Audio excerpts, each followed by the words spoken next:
Sir, Iran డైరెక్ట్‌గా అటు America అధ్యక్షుడైన ట్రంప్‌నే target చేసినట్టుగా ఒక వార్త వైరల్ అవుతుంది సార్. అంటే మనకు తెలుసు ట్రంప్ మొత్తం కూడా దాడులు చేయించాడు ఇరాన్ పైన. సో, ఈ నేపథ్యంలో దానికి కౌంటర్ అటాక్‌గా అటు అమెరికా పైన దాడులు చేయడం కంటే డైరెక్ట్‌గా ట్రంప్‌నే టార్గెట్ చేసి లేపేస్తే ఒక పనైపోతుంది గదా! అన్న ఆలోచనలో ఇరాన్ ఉందని, అందుకే అక్కడున్న వాళ్ళ టెర్రరిస్ట్ క్యాంపెయిన్‌లని స్లీపర్ సెల్స్‌లని యాక్టివేట్ చేసేసి ట్రంప్‌ని చంపించే ఒక ప్రయత్నం, ఒక కుట్ర పన్నుతున్నట్టుగా వార్తలైతే వినిపిస్తున్నాయి. సో, దీనికి చాలా ముస్లిం దేశాలు కూడా మద్దతు తెలుపుతున్నట్టుగా కూడా తెలుస్తుంది. మరి ఇది పాసిబుల్ అవుతుందా? ట్రంప్‌ని లేపేయడం అనేది? దీన్ని ఏ విధంగా చూడొచ్చు? మరి ఈ కుట్ర కోణంకి సంబంధించి మీరేం చెప్తారు? ప్రధానంగా వరల్డ్‌లో అంటే ప్రపంచంలో టెర్రరిజానికి ప్రధాన కారణం అమెరికా అనే ఆరోపణలున్నాయి. ఎందుకంటే అమెరికా అనేక దేశాల మీద దాడులు చేయడం, వాళ్ళ ప్రెసిడెంట్‌లని లేకపోతే ప్రధానమంత్రులని మార్చేయడం, ఆయా దేశాల్లో అల్లకల్లోలం చేయడం. దీనివల్ల వాళ్ళు డైరెక్ట్‌గా అమెరికాతో పోరాడలేక అసిమెట్రిక్ వార్ అంటారు. అసిమెట్రిక్ వార్ అంటే సిమెట్రిక్ అంటే డైరెక్ట్‌గా ఈక్వల్‌గా పోరాటం. అసిమెట్రిక్ వార్ అనేది ఇండైరెక్ట్‌గా రకరకాల పద్ధతిలో పోరాటం. ప్రాక్సీస్ అంటారు. ప్రాక్సీల పద్ధతిలో పోరాటం. అంటే ప్రచ్ఛన్న యుద్ధాలు.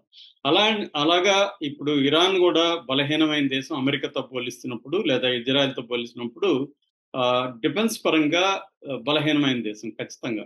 సో, కాకపోతే ఏందంటే అక్కడ జియోగ్రఫిల్ పరంగా తర్వాత స్ట్రాటజికలీ అది వెరీ వెరీ ఇంపార్టెంట్ కంట్రీ. చాలా స్ట్రాంగ్‌గా గూడా నిలబడుతున్న కంట్రీ. ఎందుకంటే దాదాపు 5,000 సంవత్సరాల చరిత్ర ఉంది దానికి. 9,00,00,000 పాపులేషన్ ఉంది. చాలా స్ట్రాంగ్‌గా నిలబడుతున్న కంట్రీ. రెండోది దానికొక థియలాజికల్ ఐడియాలజీ గూడా ఉందన్నమాట. అంటే ఇస్లామిస్ట్ ఐడియాలజీ ఉన్న దేశం. సో, గట్టిగా నిలబడుతున్నారు. ఇప్పుడు ఈ అటాక్ తర్వాత ఇరాన్‌లో ఆహ్, అంతర్గతంగా ఉండే ఒక అనైక్యత అనేది కూడా పోయి ఇప్పుడు అందరూ కూడా అమెరికాకు వ్యతిరేకంగా యునైట్ అయ్యారని కూడా ఇంతకు ముందే నేను ఒక తెహరాన్‌లో పనిచేసే ఒక మహిళా లెక్చరర్ మాట్లాడుతుంది. ఆమె చెప్తుంది, నేను నిన్న మసీదుకెళ్తే కూడా మసీదులో చిన్న పిల్లల్ని తీసుకొనొచ్చారు, ముసలోళ్ళొచ్చారు. అందరూ గూడా చెప్తున్నారు, "మీరు కాంప్రమైజ్ కాకండి. అమెరికాని విడిచిపెట్టకండి. మన దేశం మీద వాళ్ళు దాడి చేస్తే మనం ఎందుకు సైలెంట్‌గా ఉండాలి? మేము అవసరమైతే మేమంతా గూడా మిలిటరీలో జాయిన్ అవుతాం" అన్నట్టుగా వాళ్ళు మాట్లాడుతున్నారు. ఇంతకు ముందు కంటే కూడా ఐక్యత ఇక్కడ పెరిగింది అనేది ఆమె చెప్తుంది. వెస్టర్న్ మీడియా అబద్ధాలు ప్రచారం చేస్తుందని గూడా ఆమె మాట్లాడుతున్నారు. సో, అది కొంతవరకు వాస్తవం గూడా అయ్యే అవకాశం ఉంది. ఎప్పుడైనా మనం గూడా ఇప్పుడు మోడీని వ్యతిరేకించే వాళ్ళంతా కూడా యునైట్ అయ్యారు గదా! ఇక్కడ పాకిస్తాన్ వార్ వచ్చినప్పుడు.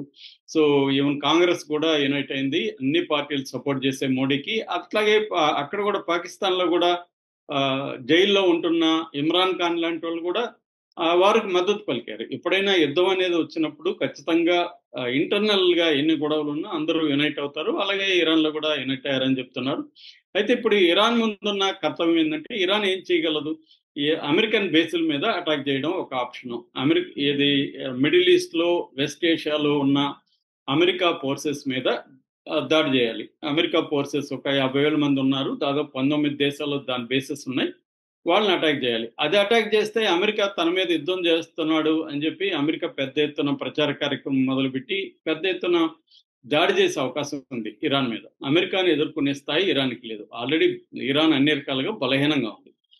రెండవ ఆప్షను హర్ముజ్ జలసంధిని మూసేయడం. అది నిన్న పార్లమెంట్‌లో కూడా ఆమోదించారు. కానీ అది కూడా యాక్ట్ ఆఫ్ వార్ గానే పరిగణిస్తారు. ఎందుకంటే ప్రపంచవ్యాప్తంగా 20% నౌకలు కార్గో షిప్ కావచ్చు, ఆయిల్ ట్యాంకర్స్ కావచ్చు, అవన్నీ కూడా అక్కడి నుంచే వస్తాయి కాబట్టి ఆ మార్గం ద్వారా అది కూడా యాక్ట్ ఆఫ్ వార్ అనే అవకాశం ఉంది.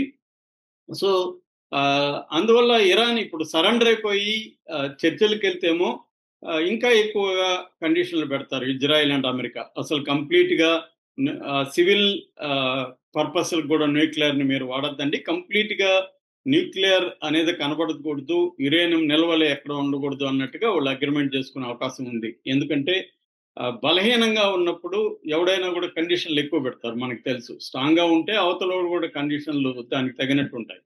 సో, అందుకని వీక్‌నెస్‌లో నుంచి వెళ్ళకూడదనేది ఇరాన్‌కుంది. ఈ నేపథ్యంలో ఇరాన్‌లో ఉండే ఒక చాలామంది ఏం మాట్లాడుతున్నారంటే, death to America, death to Trump అనే స్లోగన్‌లు విపరీతంగా వినిపిస్తున్నాయి.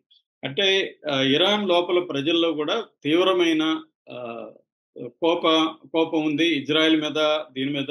అంటే మన దేశంలోకొచ్చి, మన దేశంలో ఉండే సైంటిస్టులని, మిలిటరీ అధికారుల్ని లేకపోతే న్యూక్లియర్ సైంటిస్టులు, ఇంటెలిజెన్స్ వాళ్ళు ఇంతమందిని చంపి ఇంత విధ్వంసం సృష్టించి తెహరాన్ నుంచి లక్షలాది మంది ప్రజలు పారిపోయేట్టుగా చేసి మన ఆయిల్ రిజర్వర్స్ని, మన ఈ న్యూక్లియర్ సైట్లంతా ధ్వంసం చేసినాక మనం ఎందుకు సైలెంట్గా ఉండాలి అన్న ఇది ఇరాన్లో ఉంది. అందుకని ఇప్పుడు ఏం చేస్తున్నారంటే ట్రంప్ని టార్గెట్ చేయాలి అనేది ఒక ప్లాన్. ఆల్రెడీ ఇంతకు ముందు కూడా హెచ్చరించారు ఇరాన్ ప్రభుత్వం, మా దేశం మీదకి దాడికి వస్తే మేము స్లీపర్ సెల్ టెర్రర్ గ్రూప్స్ అంటారు వాటిని, ఈ స్లీపర్ సెల్ టెర్రర్ గ్రూప్స్ని మేము చేస్తామని చెప్పి వాళ్ళు చాలా మంది మాట్లాడారు అనమాట. అట్లాగే ముందు నుంచి కూడా అమెరికాలో ఏంటంటే యాంటీ ఇస్లాం ట్రెండ్ అనేది అమెరికాలో ముందు నుంచి కూడా స్ట్రాంగ్గా ఉంటుంది. ట్రంప్ ముఖ్యంగా 2017లో ఇస్లాం హేట్ని ఆయన పెంచి పోషించాడని చెప్తారు. దాదాపు 7 కంట్రీస్ నుంచి ఇస్లాం కంట్రీస్ నుంచి ఎవరు రాకూడదని లాస్ట్ టర్మ్లోనే ఆయన బ్యాన్ విధించాడు. సో ట్రంప్ ముందు నుంచి కూడా ముస్లింలకు వ్యతిరేకి అనే ఒక అభిప్రాయం అయితే ఉంది. ఈ నేపథ్యంలో మొన్న ఓఐసి అంటారు, ఆర్గనైజేషన్ ఆఫ్ ఇస్లామిక్ కోఆపరేషన్ అని, దాంట్లో 57 ముస్లిం దేశాలు ఉన్నాయి. వాళ్ళందరూ కూడా దీన్ని ఖండించారు.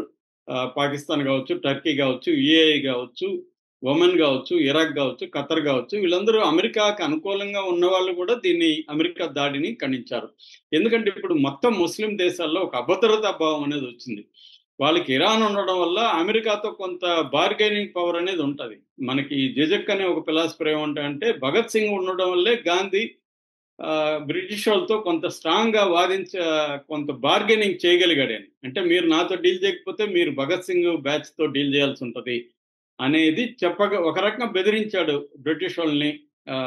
అంటే వైలెన్స్ని గాంధీ కూడా ఉపయోగించుకున్నాడు ఇండైరెక్ట్గా అని స్లవై జిజక్ ఆయన ఒక థియరీ చేశాడు.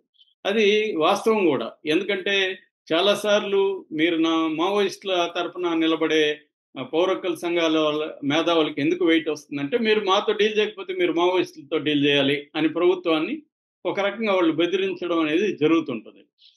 ప్రజా సంఘాలు గద్దర్ లాంటి వాళ్ళకి ఎందుకంటే ఇంపార్టెన్స్ వచ్చింది ఆ కాలంలో అంటే, ఖచ్చితంగా గద్దర్తో మాట్లాడుకుంటే బెటర్ కదా, లేకపోతే మావోయిస్టులతో ఇబ్బంది అవుతుంది అని చాలా మంది గద్దర్తో కాంప్రమైజ్ అయిపోయిన వాళ్ళు చాలా మంది ఉన్నారు. పరిటాలరావు లాంటి వాళ్ళు గద్దర్ను ఉపయోగించుకొని అప్పట్లో పీపుల్స్ వార్తో రాజీలు చేసుకున్న వాళ్ళు చాలా మంది ఉన్నారు. అలాగా ఇక్కడ కూడా అదే జరిగే అవకాశం ఉంది. ముస్లిం దేశాలకు అన్నిటికీ ఇరాన్ లాంటిది ఒక స్ట్రాంగ్ అక్కడ మిడిల్ ఈస్ట్లో లేకపోతే, రేపొద్దున ఇరాన్ అయింది, రేపు టర్కీ అవుతుంది. టర్కీ మీద కూడా ఇదే పెడతారు. ఎందుకంటే ఆల్రెడీ ఇరాక్, లిబియా, లెబనాను, మొన్న యెమెన్, వీటన్నిటి పరిస్థితి ఏంటి, వాళ్ళ తొక్కేశారు వాటన్నిటిని.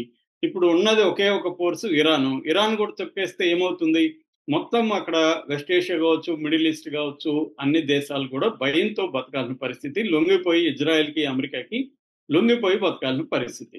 సో అందుకని కూడా వాళ్ళందరూ కూడా రహస్యంగా ఇరాన్ సపోర్ట్ చేస్తారంటున్నారు. ముఖ్యంగా ఐసిస్ కే అంటారు, ఒక గ్రూప్ ఉంది.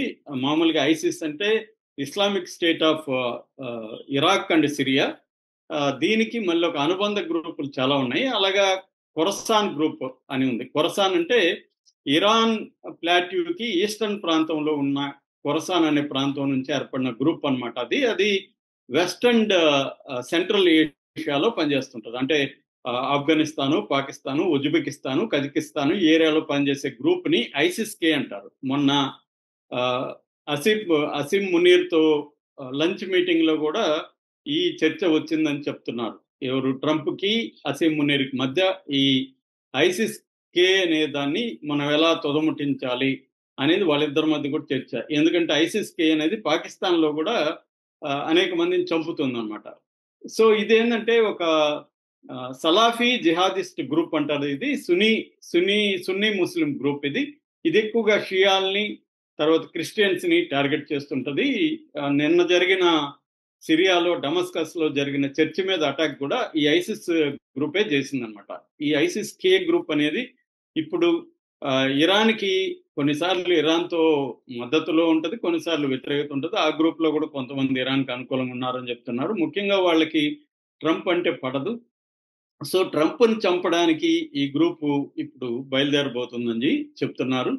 కానీ ట్రంప్ని చంపడం అంత సులభమైతే కాదు. ఎందుకంటే వాళ్ళకి అమెరికన్ ప్రెసిడెంట్‌కి మామూలుగా భద్రత అంత ఈజీగా ఉండదు. ఆల్రెడీ ట్రంప్‌ని అటాక్ చేశారు గతంలో. కాకపోతే వాళ్ళు ముస్లిమ్స్ కాదు. కాబట్టి ఇప్పుడు ట్రంప్‌ని